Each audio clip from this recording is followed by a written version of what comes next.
Episode 4 present time.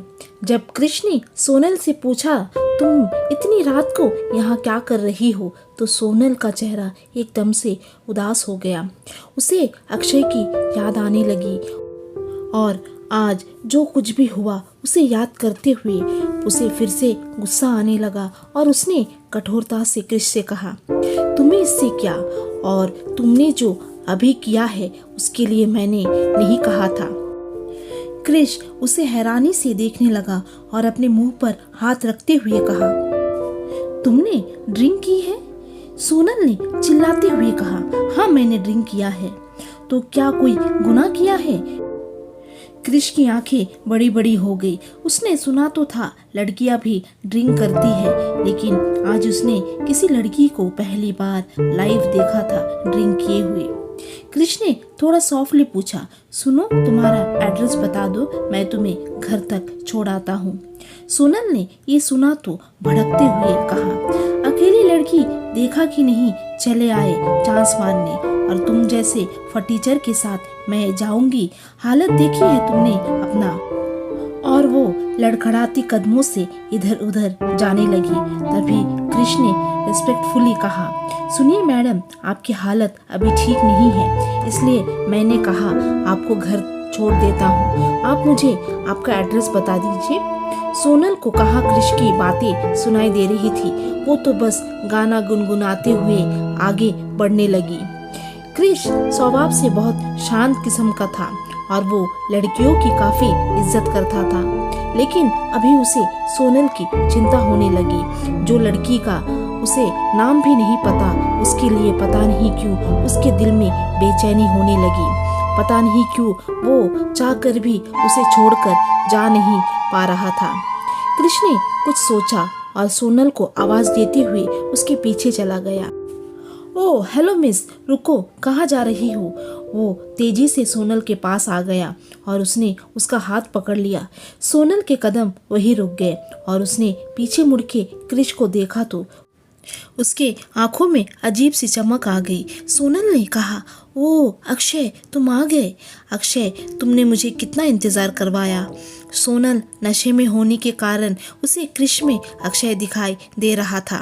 कृष ने हड़बड़ाते हुए कहा, सॉरी मैं अक्षय नहीं हूँ। वो सिर्फ इतना ही बोल पाया। उससे पहले ही सोनल ने अपने होठ कृष के होठों से लगा लिया और उसे डीपली किस करने लगी। कृष तो बस अपनी बड़ी बड़ी आंखों से ये समझने की कोशिश कर रहा था आखिर अभी अभी ये क्या हुआ। उसके पैरों तले जमीन खिसक गई, उसका बदन बुरी तरीके से कांपने लगा। उसका ये पहला किस था, वो भी इस हाल में। वो एकदम से अपने सेंस में आया और खुद को नॉर्मल करने की कोशिश करने लगा और अपने मन में कहा, कृष बेटा, यहाँ से भाग जा, नहीं तो ये लड़की तुझे बीच सड़क पर ही तेरा खुलेआम बलात्कार कर लेगी। और उसने एक झटके से सोनल को धक्का दिया और पीछे मुड़ गया। वो जाने ही वाला था कि सोनल की चीख उसे सुनाई दी। उसने पलटकर देखा तो सोनल रोड पर मुंह के बल गिरी हुई थी और उसके माथे पर से खून आ रहा था। उसने जल्दी से रिएक्ट किया और अपने घुटनों पर बैठकर उसे अपने बाहों में उठा लिया और कहा, हे तुम ठीक हो?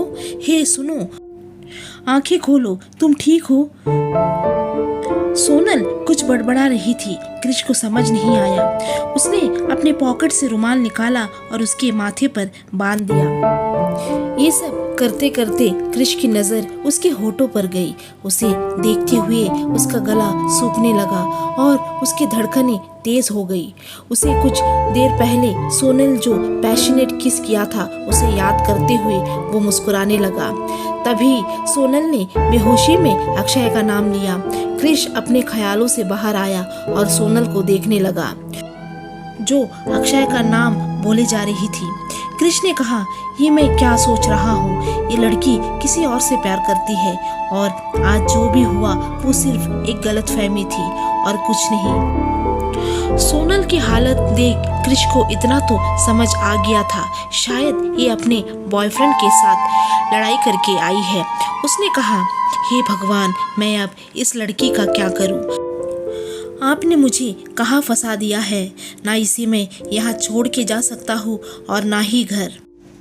उसे कुछ याद आया। उसने अपने हाथ में लगी वॉच को देखा जिसमें 9 बज रहा था। कृष्ण ने कहा, मम्मी परेशान हो रही होंगी, मैं मम्मी को कॉल कर देता हूँ। उसने पॉकेट से फ़ोन निकाला और अपने मम्मी को कॉल कर दिया। कुछ देर रिंग जाती रही और किसी ने फ़ोन उठाया। हेलो, सामने से कृष्ण ने कहा, मम्मी आज मेरी डबल शिफ्ट है तो आज रात मैं घर नहीं आ सकता। फ़ोन की उस पार से कृष की मम्मी शकुंतला देवी ने कहा, कृष बेटा, इतनी रात को क्या ड्यूटी है जो तू घर नहीं आ सकता? तू खाना कहाँ खाएगा? तुझे कोई ज़रूरत नहीं है डबल शिफ्ट करने की, तू घर आ जा। कृष्ण ने कहा, मम्मी मैं कोई छोटा बच्चा थोड़ी हूँ और फैक्ट्री के मालिक ने सब कुछ खाने पीने का इंतज़ाम कर दिया है, आप चिंता ना करें। लेकिन बेटा, ओके मम्मी, मैनेजर बुला रहा है, मैं बाद में कॉल करता हूँ, बाय, कृष्ण ने कहा और उसने कॉल कट कर दिया और राहत की सांस ली। चलो, मम्मी को तो बता दिया, अब इसका क्या करूँ? तभी उसे कुछ याद आया, रोहित। हाँ, रोहित का घर यही पास में ही है। रोहित कृष का दोस्त था। उसने कुछ सोचा और रोहित के नंबर पर कॉल कर दिया। सामने से रोहित ने फोन उठाया और बोला, हाँ कृष बोल, इतनी रात को कॉल किया, सब ठीक है ना भाई?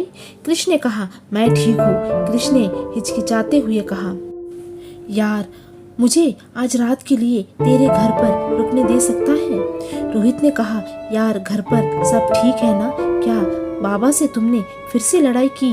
कृष्ण ने कहा, नहीं नहीं, ऐसी बात नहीं है। रोहित ने कहा, लेकिन मैं तो अभी घर पर नहीं हूँ, कल सुबह ही आ पाऊंगा। मेरे मकान मालकिन के पास डुप्लीकेट चाबी है, तू जाके ले ले उससे। कृष्ण ने कहा, एक प्रॉब्लम है यार। रोहित ने कहा, क्या प्रॉब्लम है, बता कृष। कृष्ण ने कुछ सोचा और गहरी सांस लेते हुए बोला, मेरे साथ एक लड़की है। तो रोहित एक्साइटेड होते हुए कहा, वाओ, तूने शादी कर ली या तेरा चक्कर चल रहा है? साले तूने मुझे नहीं बताया। कृष्ण ने कहा, रोहित यार ऐसा कुछ भी नहीं है, तू कल सुबह आएगा तो मैं तुम्हें सब बताऊंगा, ओके? रोहित ने कहा, हाँ हाँ ठीक है। और रोहित ने कॉल कट कर दिया।